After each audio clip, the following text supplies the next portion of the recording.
From chronic pain to sports injuries, get Asia's leading joint care under one roof. Your journey to mobility starts at Sunshine Bone and Joint Institute by KIMS Sunshine Hospital, Gachibowli or Begumpe. Book your consultation today. పశ్చిమాసియాలో యుద్ధం మొదలై నెల రోజులవుతోంది. ఈ నెల రోజుల్లో bomb దాడులు, missile attacks ఎన్నో జరిగాయి. మిడిల్ ఈస్ట్ మొత్తం గందరగోళంలో పడిపోయింది. ఈ నెల రోజుల వార్లో అమెరికా, ఇజ్రాయెల్ సాధించిందేంటి? ఇన్నాళ్ల యుద్ధంలో ఇరాన్ కోల్పోయిందేంటి? యుద్ధంతో ఎలాంటి సంబంధం లేకున్నా ఇబ్బందులు ఎదుర్కొన్న దేశాలెన్ని?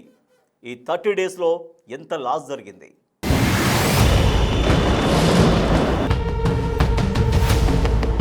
పశ్చిమాసియాలో యుద్ధానికి నెల రోజులు.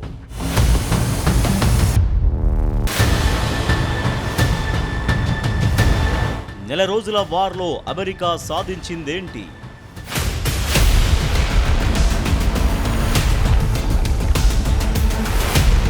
ఇన్నాళ్ల యుద్ధంలో ఇరాన్ కోల్పోయిందేంటి?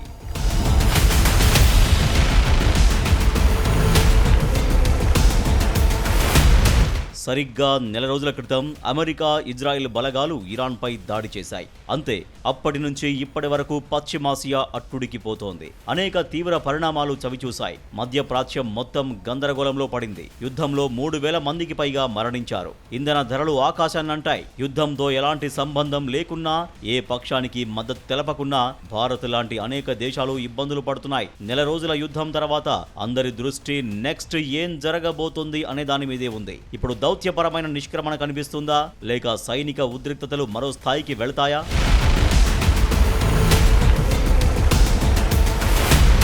ఇరాన్ పాలనలో మార్పు తెచ్చే ప్రయత్నంలో భాగంగా అమెరికా, ఇజ్రాయెల్ టెహ్రాన్పై మిసైళ్ల వర్షం కురిపించాయి. ఆ దేశ సుప్రీం లీడర్ అయతుల్లా అలీ ఖమేనీని తుడిచిపెట్టినప్పటి నుంచి యుద్ధం మొదలై నెల గడిచింది. అది ఇంకా కొనసాగుతోంది. అయితే కొద్ది రోజుల్లోనే అమెరికా ప్రెసిడెంట్ ట్రంప్, ఇజ్రాయెల్ ప్రధాని నెతన్యాహు తాము అనుకున్న దానికంటే బలమైన దేశాన్ని, విధ్వంసకర ప్రత్యర్థిని ఢీ కొడుతున్నామనే విషయాన్ని గ్రహించారు. టోమాహాక్లు, బంకర్ బ్లస్టర్లు, అనేక రకాల మిసైళ్లతో బాంబుల వర్షం కురిపిస్తున్నా ఇరాన్ చాలా తక్కువ ఖర్చుతో కూడిన మిసైళ్లు, డ్రోన్లతో అమెరికా, ఇజ్రాయెల్ను ముప్పు తిప్పలు పెడుతోంది. గల్ఫ్ దేశాల్లోనూ దాడులతో వణుకు పుట్టించింది. హార్మోజు జలసంధిలో నౌకల రాకపోకల్ని అడ్డుకొని ప్రపంచ ఇంధన సరఫరాపై తన పట్టును బిగించింది. దాంతో చమురు ధరలు 40% పైగా పెరగడంతో ప్రెసిడెంట్ ట్రంప్ చివరికి చర్చల వైపు మొగ్గు చూపాల్సి వచ్చింది. ఏప్రిల్ 6 వరకు 10 రోజుల పాటు ఇరాన్ విద్యుత్ కేంద్రాలపై దాడులు నిలిపివేశారు.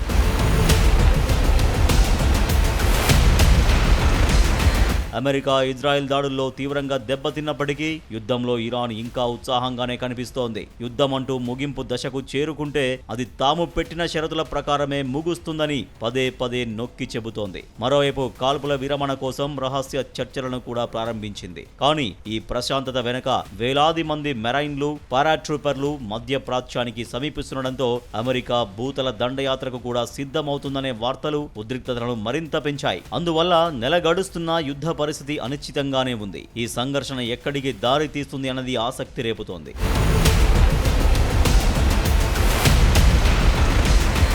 యుద్ధం మొదలైన మొదటి 24 గంటల్లోనే అమెరికా, ఇజ్రాయెల్ దళాలు ఇరాన్లోని 1500 టార్గెట్లపై దాడి చేశాయి. ఇరాన్పై వేగంగా, బలంగా దాడి చేస్తే ఆ దేశంలో పాలన దానంతటా అదే కుప్పకూలిపోతుందనుకున్నారు. మతపరమైన పాలనకు వ్యతిరేకంగా నిరసన తెలిపిన ఇరాన్ ప్రజలకు తమ దేశాన్ని తిరిగి స్వాధీనం చేసుకునేందుకు ఇదే గొప్ప అవకాశమని ట్రంప్, నెతన్యాహు రెచ్చగొట్టారు. కానీ జనంలో అలాంటి తిరుగుబాటు ఏమీ కనిపించలేదు. తొలి విడత దాడుల్లో supreme leader అయాతుల్లా Ali Khamenei, IRGC commander, Iran రక్షణ మంత్రి మరణించారు. అయితే ఇరాన్లోని మినాబులో ఓ స్కూల్పై జరిగిన మిసైల్ దాడిలో 175 మంది విద్యార్థులు మరణించారు. ఈ ఘటనను ప్రపంచవ్యాప్తంగా ఖండించారు. తర్వాత ఇది అమెరికా సైన్యం టార్గెట్ సెట్ చేయడంలో జరిగిన పొరపాటుగా తేలింది. ఆ తర్వాత అమెరికా సైనిక స్థావరాలు ఉన్న గల్ఫ్లోని తన పొరుగు దేశాలపై మిసైళ్లతో, డ్రోన్లతో దాడి చేసి ఇరాన్ ప్రతీకారం తీర్చుకుంది. యుద్ధం మొదలైన తొలి 100 గంటల్లోనే ఇరాన్ 500కు పైగా మిసైళ్లు, 2000కు పైగా షాహిద్ డ్రోన్లని ప్రయోగించింది. ఇవే ఇరాన్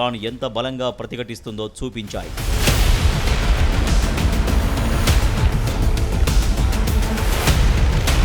నెల రోజులు గడిచేసరికి 16 దేశాలు ఈ యుద్ధంలోకి వచ్చేశాయి. భారత్లో నేవల్ డ్రిల్స్ ముగించుకొని తిరిగి వస్తున్న ఓ ఇరాన్ యుద్ధ నౌకను అమెరికాకు చెందిన సబ్మరైన్ టార్పెడోతో ముంచేయడంతో యుద్ధం హిందూ మహాసముద్రం దాకా విస్తరించింది. రెండో ప్రపంచ యుద్ధం తర్వాత అమెరికా జరిపిన తొలి సబ్మరైన్ అటాక్ లో దాదాపు 90 మంది ఇరాన్ నావికులు మరణించారు. యుద్ధం మొదలైన రెండో వారంలో ఈ ఘటన వరల్డ్ వైడ్ గా హెడ్ లైన్ గా నిలిచింది. ఈ యుద్ధం లెబనాన్ లోనూ తెర మీదకి వచ్చింది. మార్చి 2 నుంచి ఇజ్రాయిల్ హిజ్బుల్లా మధ్య జరిగిన ఘర్షణల్లో 1200 మందికి పైగా మరణించగా లక్షలాది మంది నిరాశ్రయులయ్యారు. అయినప్పటికీ ఇస్లామిక్ రిపబ్లిక్ పతనం కాలేదు. రెండో వారంలో ఇరాన్ నిపుణుల సభ మొజ్తబా ఖమేనీని సుప్రీం లీడర్ గా ఎంపిక చేసింది. యుద్ధం మొదలైనప్పటి నుంచి మొజ్తబా ఖమేనీ బహిరంగంగా కనిపించలేదు. అయితే ఆయన ఒక సుదీర్ఘ సందేశాన్ని విడుదల చేశారు. ఖచ్చితంగా ప్రతీకారం తీర్చుకుంటామన్నారు. హార్ముజ్ జలసంధి నుంచి రవాణా సాగే 20% చమురు, గ్యాస్ ని దిగ్బంధిస్తామని నొక్కి చెప్పారు. అయితే మొజ్తబా కోమాలో ఉన్నారని కొన్ని రిపోర్టులు తెలియజేస్తున్నాయి. ఇప్పటి వరకు ఇరాన్ సైన్యం ఎలాంటి సెంట్రల్ కమాండ్ లేకుండానే పని చేస్తున్నట్లు కనిపిస్తోంది. అయినప్పటికీ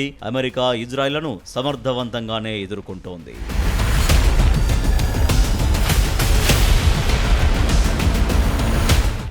యుద్ధం మొదలై నెల రోజులు గడిచాక పరిస్థితులు ఎలా మారిపోయాయో చూస్తే వారు ఎక్కడి నుంచి ఎక్కడికి వచ్చిందో అర్థమవుతోంది.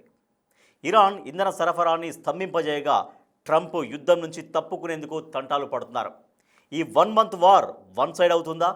ముందే చెప్పినట్టుగా ఇరానే యుద్ధాన్ని ముగిస్తుందా? నెల రోజుల యుద్ధం ఇప్పుడు ఎలాంటి మలుపు తీసుకోబోతోంది?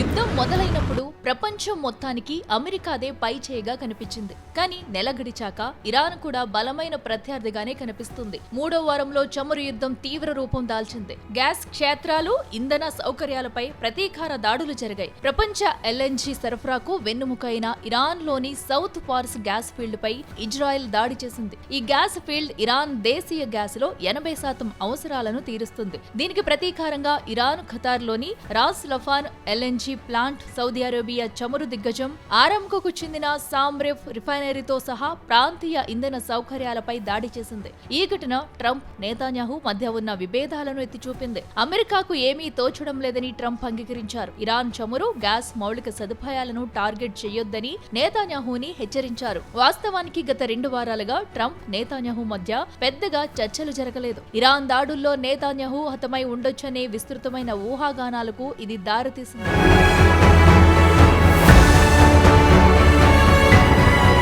నాలుగు వారాలుగా హర్ముజ్ జలసంధిపై ఇరాన్ పట్టు స్థిరంగా ఉంది. యుద్ధం జరుగుతున్నంతసేపు ఇరాన్ మందు పాతరలు, సముద్ర డ్రోన్లు, షాహిద్ డ్రోన్లతో హర్ముజ్ ని ఓ దుర్భేద్యమైన కోటగా మార్చేసింది. ఈ యుద్ధంలో అది డిసైడింగ్ ఫ్యాక్టర్ గా మారింది. అయితే దాని మూల్యాన్ని భారత్ లాంటి అనేక ప్రపంచ దేశాలు చెల్లిస్తున్నాయి. ప్రస్తుతం భారత్తో సహా 5 మిత్ర దేశాలతో ఇరాన్ ఒప్పందాలు కుదుర్చుకుంది. ఆ దేశాలకు చెందిన ఆయిల్ నౌకలను మాత్రమే ముందుకు కదిలేందుకు అనుమతిస్తుంది. పైగా ఇక్కడ ఇరాన్ టోల్ బూత్ ఏర్పాటు చేసింది. హర్ముజ్ గుండా సేఫ్ గా ప్రయాణించేందుకు ఇరాన్ దాదాపు 18 కోట్లు వసూలు చేస్తుందని ఇంటర్నేషనల్ మీడియా రిపోర్ట్స్ తెలియజేస్తున్నాయి. ఇప్పటి వరకు భారత జెండా కలిగిన సుమారు 9 చమురు, ఎల్పీజీ ట్యాంకర్లు హర్ముజ్ గుండా భారత తీరాలకు చేరుకున్నాయి. సుమారు 22 భారతీయ నౌకలు ఇంకా అనుమతి కోసం వేచి ఉన్నాయి.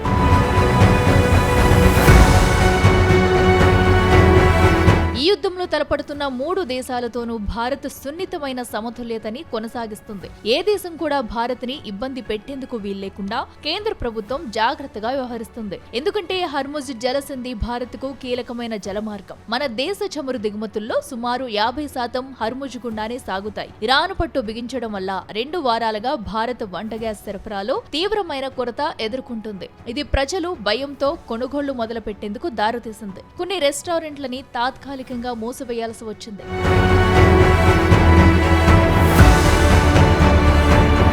ఇప్పుడున్న పరిస్థితుల్లో యుద్ధాన్ని ముగించడం అంత సులభం కాదు. కాల్పుల విరమణ కోసం చర్చలు జరిపేందుకు, హర్ముజ్ ని తిరిగి తెరిచేందుకు ట్రంప్ ఇరాన్ ఇంధన కేంద్రాలపై దాడులను 5 రోజులు నిలిపివేశారు. చర్చలు బాగానే సాగుతున్నాయంటూ ఆ గడువును ఏప్రిల్ 6 వరకు పొడిగించారు. అయితే ఇరాన్ దీనిని ఖండించింది. అయినప్పటికీ టెహ్రాన్ రహస్య చర్చలు జరుపుతుందనే రిపోర్ట్స్ వస్తున్నాయి. ఒకవేళ చర్చలు విఫలమైతే హర్ముజ్ ని తెరిపించేందుకు ట్రంప్ యుద్ధాన్ని మరింత తీవ్రతరం చేసే అవకాశాలున్నాయి. ఇప్పటికే ప్రెసిడెంట్ ట్రంప్ మిడిల్ ఈస్ట్ లో వేలాది మంది అమెరికా సైన్యాన్ని మోహరించాలని ఆదేశించారు. ఇది భూతల దండయాత్రకు దారితీసే అవకాశాలను, ఉద్రిక్తలను పెంచుతుంది. అందరి అటెన్షన్ ఇప్పుడు ఇరాన్ కిరీటంలో కలికితురాయిగా పిలిచే ఖార్గ్ ద్వీపంపై ఉంది. తెహ్రాన్ ఆర్థిక జీవనాధారమైన ఈ ద్వీపం నుంచే 90% చమురు ఎగుమతి అవుతుంది. అమెరికా ఇప్పటికే యుద్ధం మధ్యలో ఖార్గ్లోని సైనిక స్థావరాలపై బాంబు దాడులు చేసింది. అయితే ఇంధన మౌలిక సదుపాయాలకు నష్టం జరగలేదు. ఆ ద్వీపాన్ని స్వాధీనం చేసుకునేందుకు హర్ముజ్ ని తిరిగి తెరవమని ఇరాన్పై ఒత్తిడి తీసుకొచ్చేందుకు ట్రంప్ ఖార్గ్లోనూ సైనిక బలగాలను మోహరించొచ్చని చెబుతున్నారు. అయితే ఇరాన్పై ట్రంప్ మిలిటరీ ప్రెజర్ ఆశించిన ఫలితాన్ని ఇస్తుందా, లేక యుద్ధం కొత్త మలుపు దిశగా సాగుతుందా అనేది రాబోయే రోజుల్లో తేలిపోతుంది.